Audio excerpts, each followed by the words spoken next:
Hello and welcome to Staying Ahead of the Curve. I'm Jeff Snyder, Vice President and Senior Consultant with Cammack Retirement Group, and we're here in Coeur d'Alene, Idaho at the National Association of State Retirement Administrators Annual Conference. And joining me now is Diane Oakley. She's the Executive Director of the National Institute of Retirement Security. Diane, thanks for joining us on the show today. Jeff, great to be here. So, we've talked to Dana Bilyeu, we've talked to Alex Brown and Keith Brainard, and NASRA is all about the camaraderie, that sharing of information between the states and the systems. Before we jump into some of your latest research, I wanted to get your perspective. You have been a big participant in the NASRA organization. So I wonder if you could share your insight into this organization. Well, actually, NASRA is an organization that helped found my organization. The National Institute on Retirement Security does economic research on pension plans, and we also look at retirement savings, we look at DB pensions, we look at what happens to retirees when they retire, how do they spend their money. So we look at a broad range of understanding what it means to have retirement security in America.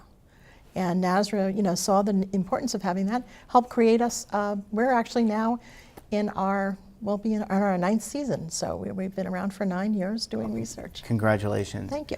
So on to that research, obviously pensions, public pensions, retirement is an important topic, and we've been reading about in the popular press and on the show and in other venues about the importance of saving and planning for retirement. I'm wondering if you might be able to share with the audience some of your latest research to the extent you can, and maybe give us a little bit of what you're going to be talking about at the conference this time. Happy to talk to you about that. One of our most recent publications was a publication we released in March, and it was called Shortchanged in Retirement, and it was about the situation that women face when it comes to retirement. One of the things we know about women is we know that they're going to, typically on average, are going to live longer than men at any given age. Women typically are going to, if they're married, they're going to survive their spouses in most cases by 5 to 9 years. But some of the other data we don't quite understand is that, on average, when we looked at the data, women are about 80% more likely to be impoverished than men are.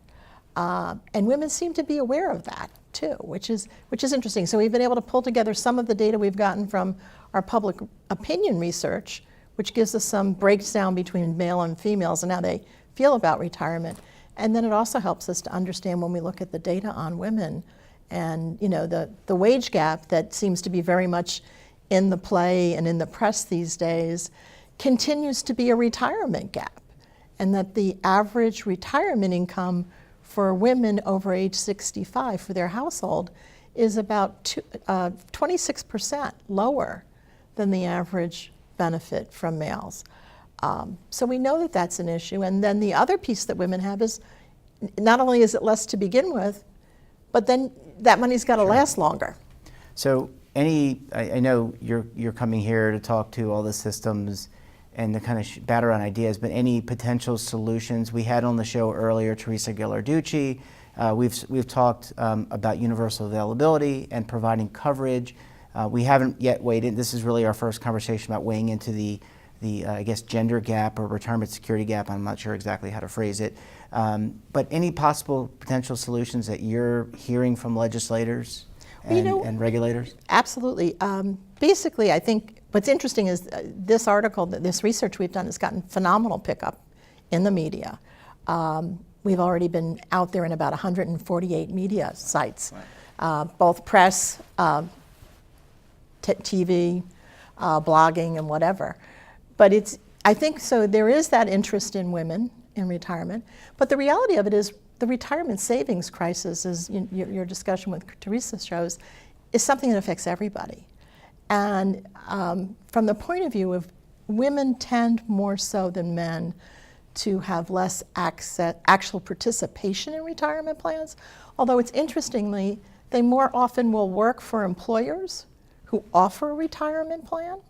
And so women go to an employer that has a retirement plan, but something, in their work history, maybe they leave too soon, or they're not there, or they're not in a category covered by the plan. So women end up just about coverage today, about the same as men. Some of that's because coverage in any type of retirement plan has gone down for men.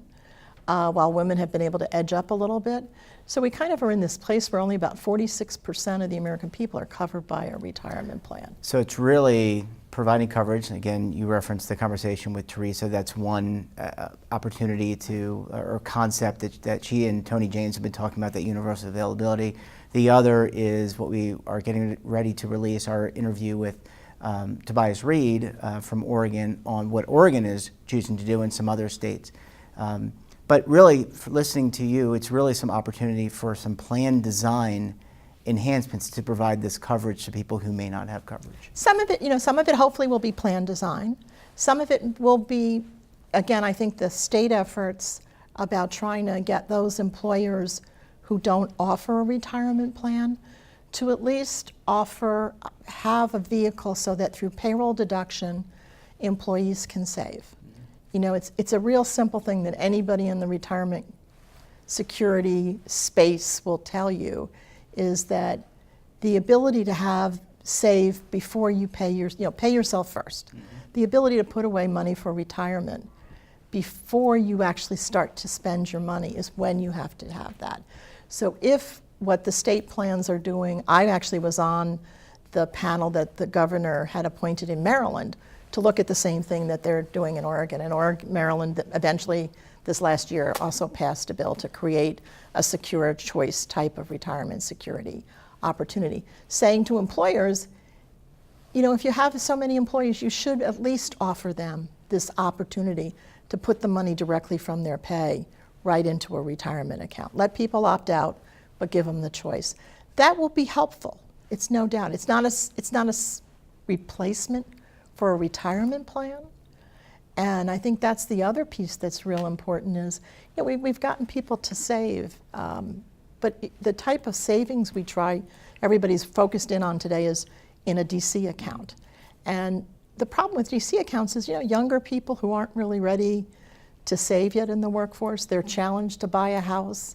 You know, we hear from the economists this idea of life cycle savings and life cycle, you know, an economic model for an individual. Well, the problem is early in retirement, your best days in a defined contribution plan are those days when you're the youngest, because those are the years when your savings will be benefiting the most from having your money put away, because that's the miracle of compound interest. The more time you have, the better it works. So if you think about this life cycle model, most people don't even start to think about saving for retirement until they hit their late 40s, early 50s. They've put their kids through college and they're thinking, well, now I need to save, but it may be too late for them to be able to save enough to get there adequately. Yeah, there's certainly a lot of burdens on people. You mentioned one of the things we've talked about is student loans. Yes. So I think that's certainly a burden on people. But you know, once you hit your 40s, you know, you lose that time horizon, that time value of money, that impact of compound interest. And you know, we've talked on the show about this creating a national culture of savings. You know, getting people saving and planning for retirement. It just doesn't seem like it's actually been, you know, bandied about and talked about among the political candidates. I mean, we have a little bit here and there, but especially at the national level, you know, most of the candidates are talking about, I guess, other more pressing issues, and they may be, but it'd be nice to kind of have that national conversation like we did about healthcare. You know, and I think we'll get to that. I think and to the extent I think it's bubbling up in the states, mm-hmm. because the states ultimately are that first line of defense against poverty in old age. You know, they have programs designed to help you with your energy, designed to help you with housing, food stamps, and other things like Medicare all get run through state budgets. If we don't work today to get retirees 20, 30 years from now with adequate amounts of saving, especially in the private sector where defined benefit plans have become a really scarce commodity if an employer offers that. Those individuals are going to have to rely on the broader community, and ultimately we're all going to pay for not saving.